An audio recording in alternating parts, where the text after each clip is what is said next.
लेकिन आज सबसे पहले बात करेंगे झारखंड से आई तस्वीरों की, क्योंकि यह जरूरी है। यह झारखंड के छात्र हैं।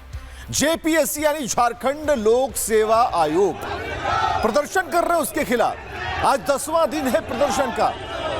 छात्रों का आरोप है कि जेपीएससी के पेपर में धांधली हुई, पेपर में गड़बड़ी की शिकायत लेकर अभ्यर्थी झारखंड की हेमंत सोरेन सरकार के खिलाफ धरने पर बैठ गए, लेकिन उनकी सुध लेने वाला कोई नहीं पूछने वाला।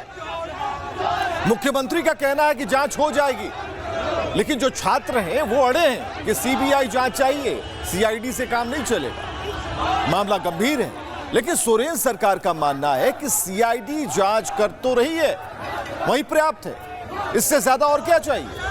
लेकिन जो झारखंड के पढ़े लिखे अभ्यर्थी हैं, उनके जो नारे हैं अब दिल्ली तक पहुंचते जा रहे हैं।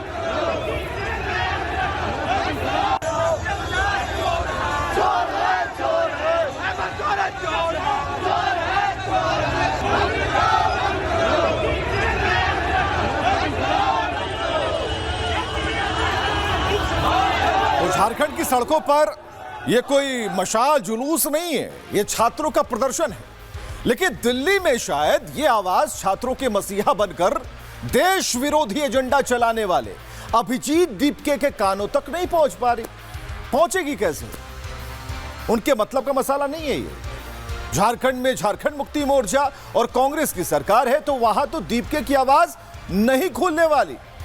जंतर मंतर में छात्र हित की डींगे हाँकते वक्त तो दीपके ने वादा किया था कि छात्रों के लिए सीजेपी खड़ी रहेगी। कहां है दीपके? कभी एयरपोर्ट पर, कभी एसी कमरे में बैठकर संघर्ष की कथाएं चल रही हैं, कथाएं सुनी जा रही हैं। झारखंड के जो छात्र हैं अपनी आवाज उठा रहे हैं। क्या कह रहे हैं दीपके, जरा देखते हैं।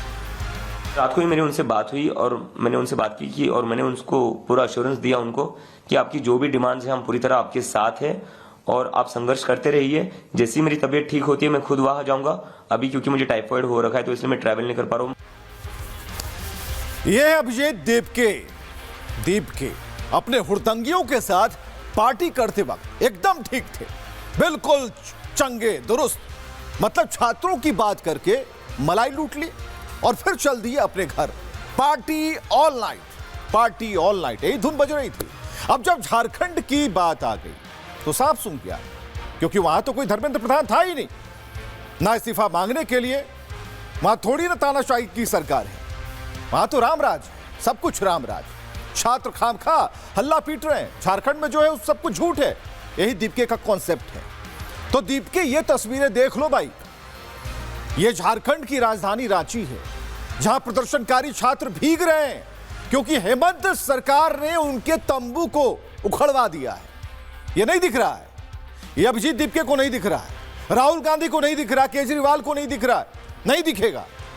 कोई भी ऐसा व्यक्ति नहीं होगा जो धृतराष्ट्र की शक्ल में या फिर उसकी तरह दृष्टि रखता हो। हमें लेकिन दिख रहा है, बिल्कुल फोकस में, हमारे फोकस में रिपब्लिक भारत को बिल्कुल क्लियर दिख रहा है।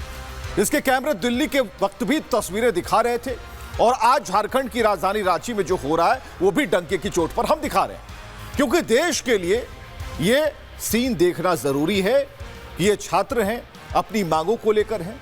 लेकिन एक सवाल है, सवाल क्या है?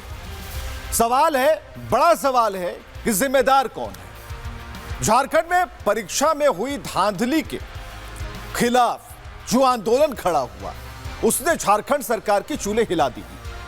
बिल्कुल प्रॉपर लाइन है, चूल्हे हिला दी। लेकिन जिम्मेदार कौन है? हम आपको बता रहे हैं। क्या परीक्षा आयोजित करने वाली संस्थाएं और एजेंसियां जिम्मेदार हैं? क्योंकि जेपीएससी ने इन परीक्षाओं की जो जिम्मेदारी है वो निजी आउटसोर्सिंग एजेंसियों को दी थी। यह परीक्षा टीडीपीएल यानी TSR data processing private limited नाम की कंपनी करा रही थी। जांच में इन एजेंसियों पर डेटा से छेड़छाड़ और सुरक्षा में सेंध लगाने के आरोप लगे, या फिर इस आयोग के पदाधिकारी इसमें पूरी तरह जिम्मेदार है जिन्होंने ये टेंडर ही दिया। और हाल ही की बात है, विवादों के बाद इस्तीफा देने वाले पूर्व अध्यक्ष एल खियांगते जिम्मेदार हैं। क्योंकि उन्हीं के कार्यकाल में यह टेंडर प्रक्रिया और परीक्षा संचालन में लापरवाही बरती गई और संदिग्ध कंपनियों का चयन किया गया जो कि पहले से ब्लैकलिस्टेड है। या फिर जिम्मेदार है झारखंड के मुखिया सीएम हेमंत सोरेन, क्योंकि परीक्षा करवाने वाला विभाग तो उन्हीं के अंडर आता है और इसकी अंतिम जिम्मेदारी राज्य सरकार की है। मुखिया कौन है? मुखिया है हेमंत सोरेन, मुख्यमंत्री।